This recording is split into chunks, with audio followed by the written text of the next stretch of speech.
All right, everyone. Hello. Hope everyone's doing well. I have some more notes for you for Module 6, Lesson 2. We are going to be labeling a few things. The x-axis refers to the horizontal line on a graph. The y-axis is a vertical line. Perpendicular means to make a 90-degree angle with two lines. And then your coordinates you're going to see are lined up as an XY. So the x-axis number is first, the y-axis number is second.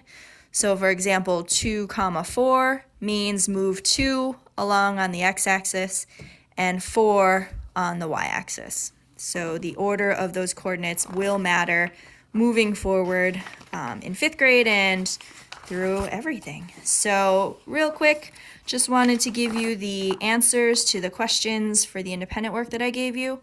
Number 1A is 3, number 1B is 8, 1C is 14, 1D is 11.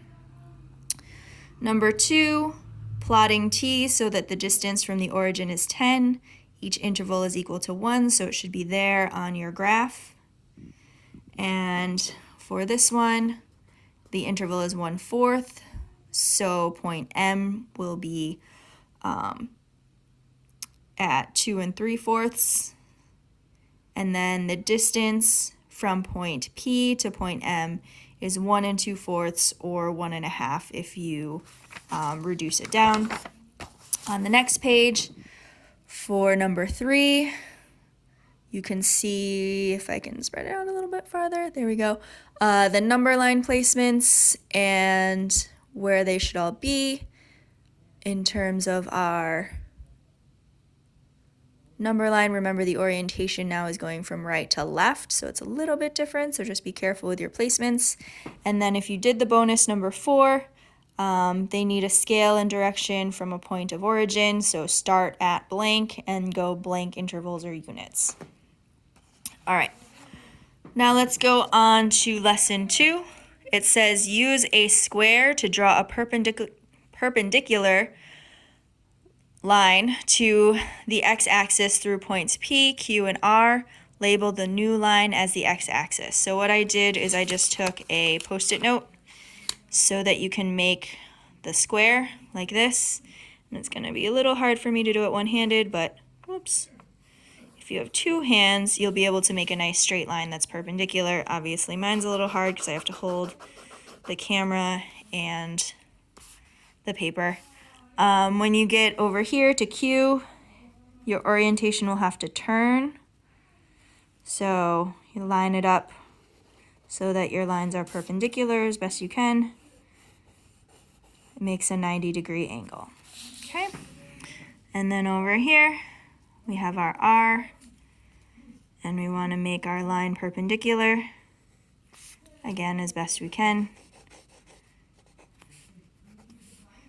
Okay? So if you go horizontally, that's your x-axis, and your vertical lines will be your y-axis. Okay? All right, for part 2, use the coordinate plane to answer the following questions. So they are giving you the x-coordinate and the y-coordinate, and then you need to figure out which shape is there. So at 2, 5, that means you go over 2 and up 5. The shape is the triangle. At x-coordinate 1 and 2, so over 1, up 2, we have our circle. And then our next one is over 5, up 6. You see our square. You can hear my son Bernie. Hello. Hello, Bernie. We are videoing right now. And then we have x-coordinate 6 and 5. We need to figure out which shape is at that coordinate. So we're going to go over 6 and up 5. We have our octagon. So again, you can write it or draw it over here. For 2B, which shape is 2 units from the x-axis? So we're going to, y-axis. So we're looking at our y-axis and we're going to go over 2 spots. So along here, 2 spots away from the y-axis is our triangle. To see which shape has an x-coordinate of 0, meaning it does not move right or left at all, so it's on the 0. That's our rhombus or parallelogram. Yeah, we'll call it a parallelogram.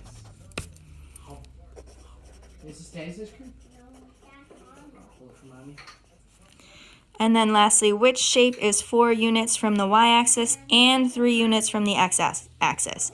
So it's 4 from the y-axis, so that's actually 4 across. And then 3 units from the y-axis, that's 3 up. So it's 4, 3. If we were to follow those coordinates, over 4, up 3, we have our diamond or square that's turned on its orientation. Okay. Now over here, it's a little bit of the same idea, but this time you are giving the coordinates. So we have our smiley face shape. You are going to tell us how many you go across and how many units you go up. So take a look real quick. You see that each of these is labeled at every 2 as 1/2. That means each interval is worth 1/4. Okay, you can leave it on the table. Okay, so if we find our smiley face, we're going to see how many units we come over and how many units we go up. So along the x-axis we move 2 units, and on the y-coordinate we go up 1 unit. Okay.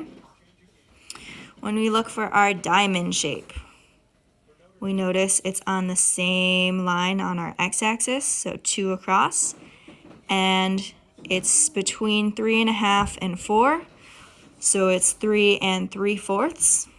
So we're going over 2, up 3 3/4. Okay.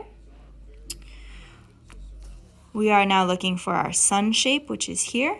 We did not move left or to the right at all.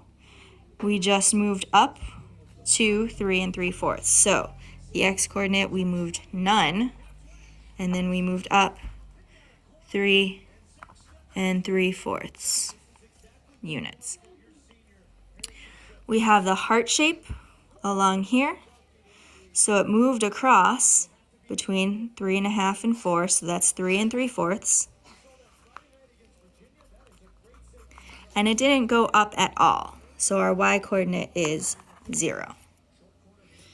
Okay. Part B, name the shape whose x-coordinate is half more than the value of the heart's x-coordinate.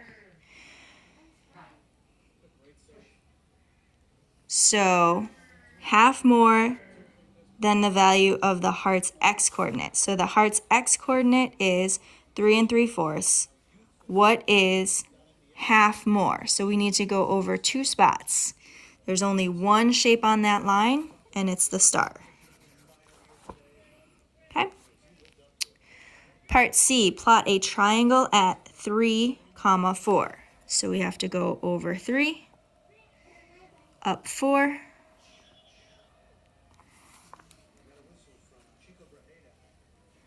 and we're going to put a triangle there. Okay, so you did that. Plot a square at 4 3/4, 5. So 4 3/4 between the 4.5 and the 5, and then up 5. So all the way to the top, we're going to put a square. Okay. And then our last one, plot an x at 1/2, 3/4. So 1/2, and then 3/4 is going to be between our 1/2 and our 1. So right here, we have our x. So I'll give you a minute to look at all of that. You can pause the video so you can put all those shapes on. Our last question, the pirate's treasure is buried at X on the map. How could a coordinate plane make describing its location easier? It will give a specific location along the X and Y axes. So, because we have to move over and up, making some sort of coordinate plane would make it easier to locate. So, for independent practice, if you could try page 11, 2A, B, and C. So you're going to be filling in this and answering these questions.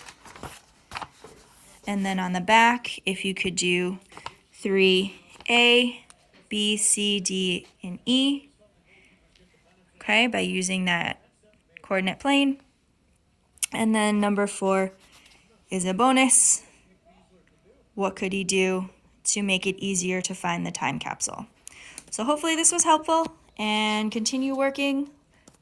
Let me know if you have any questions either on Dojo or Schoology. I'd be happy to help. Thanks, and we'll talk to you soon.